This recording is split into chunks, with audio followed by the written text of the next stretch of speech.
There was a fella lived in a 7th floor flat with his younger wife, and his health hadn't been all that good lately. He'd been to the doctor, and the doctor found out that he'd got a slight heart impediment, and the doctor warned him, don't do anything that you think you can't really do. I mean, don't go jogging, don't go chopping trees down, don't do anything that is going to overstress you. And he was a bit of a nervous fella, but he stuck by what the doctor said. And he had this feeling that his wife was being unfaithful to him. He couldn't pin it down, he couldn't put his finger on any one particular incident. He just had this feeling. One day he was in his office and he thought, something's wrong at home. And he could just feel it, and so he thought he'd go early instead of waiting till his normal knocking off time. He went a couple of hours early, ran down to the car park and found he'd left his keys upstairs, which was on the 5th floor. And he thought, rather than go up and collect my keys, I'll walk it home. But it's practically as quick as a car. It's only 3/4 of a mile up the road. So he decided to walk it home and leave his car. But he was so anxious he couldn't walk. He broke into a jog, and he arrived at his block of flats out of breath. When he got there, the lift wasn't working, so he ran up the stairs, 7 stories, broke into the house and looked around, couldn't see anyone. He said, where is it, where is it? And his wife said, who? He said, I've a feeling, and it's been going on for some time, that you've been unfaithful to me. He said, don't be silly. Sit down and have a cup of tea and relax. Which he did. To swap the scene now, on the ground floor there was a fella, well, there's a couple, and the fella worked in a supermarket, and he was always late for work, and he'd been warned 2 or 3 times, but he still managed to get in late. And they told him that if he was late again, that's it, don't bother to come back, you're sacked. And suddenly his wife said, look at the time, you're going to be late again. So with that, she pushed him out of the door practically.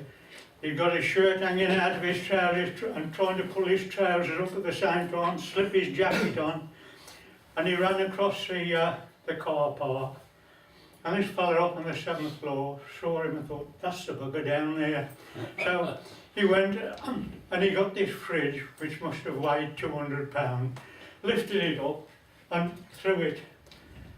And that's all he remembered. He had a massive heart attack. I mean, an ordinary healthy man wouldn't have been able to do that. But he had a massive heart attack, and that was it for him. The fridge went flying through the air. The fellow that was running, trying to get dressed as he ran across the car park, thought he heard something, looked round, saw this big white object, and that's all he remembered. He hit him and flattened him.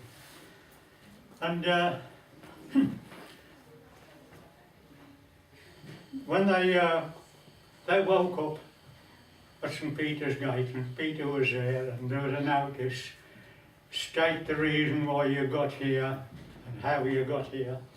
And there was 3 men in the waiting room, and they called the first bloke, and there was a fella from the flat number 7, and asked how he got here. He said, well, I don't know. He said, I saw this man running across the car park who'd been unfaithful with my wife, and so I picked up a fridge and threw it at him. That's all I remembered.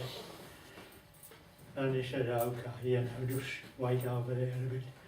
He called the next bloke, and there was a fellow that worked at the supermarket. He said, well, I don't know. He said, I was running across the car park, I was late for work, and I looked round, I saw something, just a flash, and something hit me. I don't remember anymore, here I am. And they called the third bloke over and he said, well, it was very hot, so I was just taking a rest inside the fridge when some idiot come and threw me out from 7 stories down.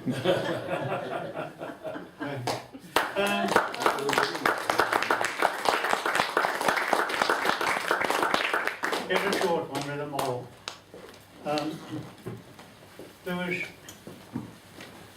It was a very cold winter. There was frost for about a week. The ground was frozen solid. The birds were having a hard time. They couldn't pick any grubs or anything out. And this crow fled down to a bull's stable, perched on the door, and the bull said, how you doing? He said, well, I'm nearly starving. He said, I haven't had a square meal for a week. He said, there's nothing you can get at. He said, I've looked all around the farm, everything's frozen solid. And the bull said, it ain't frozen in here. He says, there's stacks of stuff. Why don't you come in here? He says, there's all sorts of grubs and worms and wood lice and God knows what here. He said, some of them you'll be able to eat.